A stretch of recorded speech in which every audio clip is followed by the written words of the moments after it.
Quel est votre métier? Quel est votre parcours? Combien gagnez-vous?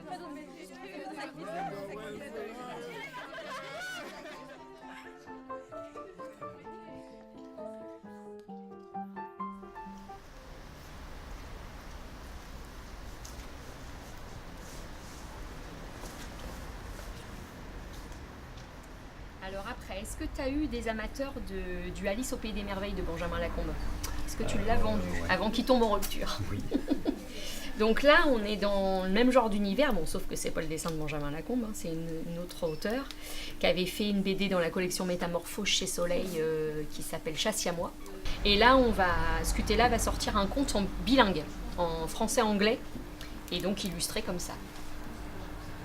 Qui est super beau, c'est super joli. Après, il faut tomber sur des amateurs de ce genre de graphisme, qui est pas facile. Et puis le côté bilingue. Et puis le côté bilingue, ouais. Ça sera un bel album comme le Alice là, de Alice, Benjamin. Ouais. Je vais en faire un. Ouais. Vous attendiez quelque chose ou pas? Je regarde. Je crois qu'il n'y a rien. Non, il n'y a rien. C'est pas grave.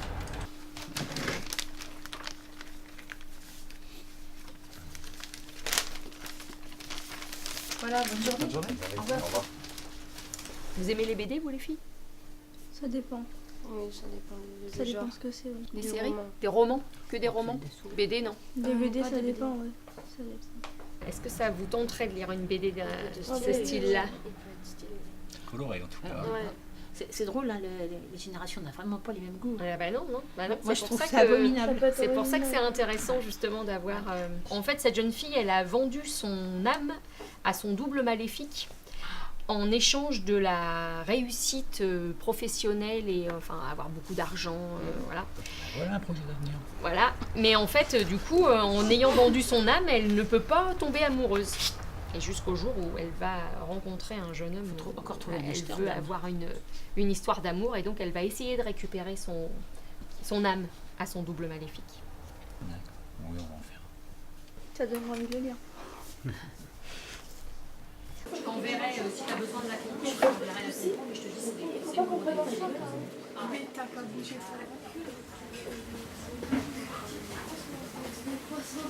J'ai remarqué qu'il y avait des post-it sur Ah les oui. livres. Ah Ça sert à quoi? On essaye d'indiquer un petit peu au lecteur par des petits conseils, ce qu'on a aimé, pourquoi on l'a aimé, ce que ça raconte très brièvement, pour aider un petit peu dans le choix du livre.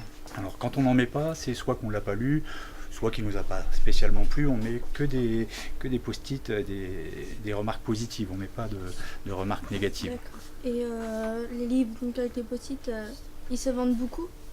Ils se vendent, oui, ils se vendent du coup beaucoup mieux. On a des clients qui n'achètent que s'il y a un post-it sur le livre. Il y a des gens qui viennent en nous demandant un ouvrage et nous disent mais il n'y a pas de post-it sur celui-là, ils ne le prennent pas. On leur dit bon, on n'a pas eu le temps de le lire.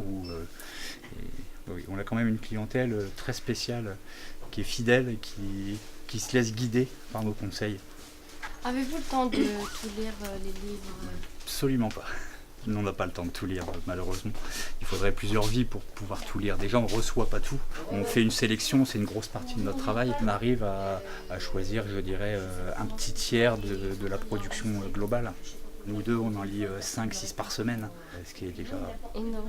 c'est déjà une bonne moyenne, c'est un bon rythme. Donc venez voir ce que j'ai comme collection pour choisir. J'ai remarqué qu'il y avait des poches au pif. Ouais. Ça sert à quoi? Le poche au pif, c'est un concept que j'ai inventé il y a maintenant 3 ans. C'est sur le principe de la pochette surprise. Ce sont des livres qui sont en magasin, qui sont vendus au prix, à leur prix fixe, puisque le prix du livre en France est bloqué par la loi Langue. Seulement, ce sont des livres qu'on a aimés et qu'on veut faire découvrir aux gens. Sur le principe de la pochette surprise. Donc ils achètent un paquet cadeau tout fait sans savoir ce qu'ils achètent comme histoire. Ils font confiance aux libraires. Quand on leur dit achetez-en un au pif, il est forcément bon. C'est un concept qui marche très bien. On revient un petit peu au conseil et au post-it. Les gens qui connaissent nos goûts et qui apprécient les notes sur les post-it se dirigent vers poche au pif sans problème. Ils découvrent avec plaisir qu'on a envie de leur faire lire. Et en parlant de poche au pipe, nous aussi on avait une petite surprise pour vous en fait, si vous voulez. Donc il faut les arracher et vous devez lire les questions et y répondre. D'accord. Une question au pif.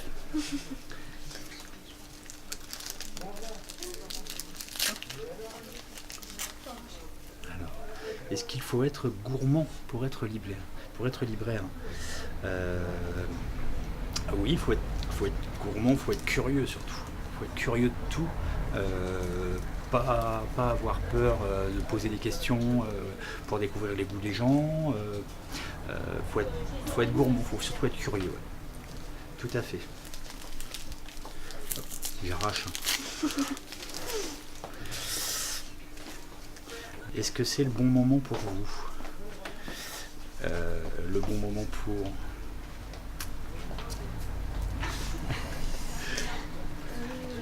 Ah, question piège. Oh, c'est toujours le bon moment. Ça se provoque un bon moment. Très bonne question. Merci, je peux le garder? Comme vous voulez. Merci. Qu'est-ce que vous pensez que votre métier apporte aux gens qui viennent? Du plaisir, j'espère, du plaisir. Du plaisir de la découverte. C'est surtout ça qui est important. Le plaisir du contact avec les gens et de l'échange. Discuter et partager. Je pense qu'être libraire, c'est un beau métier parce que on est dans le monde de la lecture, des histoires, entre les romans, les séries policières, les mangas, les BD. Oui, tout à fait. Je suis bien d'accord avec toi. C'est un très beau métier. C'est pour moi le plus beau métier du monde d'ailleurs. Et j'en changerai pour rien au monde. J'aurais une question à vous, enfin un peu personnelle à vous poser. Avez-vous des enfants? Oui, j'ai un fils. Et il reprendra la librairie Non, je ne pense pas. Malheureusement, il a d'autres perspectives d'avenir et il ne prendra pas la suite. Et qui c'est qui reprendrait la librairie si votre fils ne le reprend? Sans lui, la chaîne sera rompue, mais c'est la vie et il trouvera son métier dans ce qu'il a envie de faire, parce que c'est ça qui est important surtout. On cherchera quelqu'un qu'on formera et qui nous aidera et qui peut-être prendra la suite pour continuer l'aventure de la librairie qui aura bientôt 100 ans. 100 ans. Est-ce que vous avez des conseils à nous donner? Dans le métier, il faut trouver sa voie, quelle qu'elle soit, avoir plaisir à travailler, à se lever le matin, voilà, que ce soit dans le bâtiment, dans la librairie ou dans autre chose, c'est très important pour trouver sa voie, de trouver le plaisir des choses qu'on a envie de faire et de transmettre. C'est une notion qui est importante, je pense.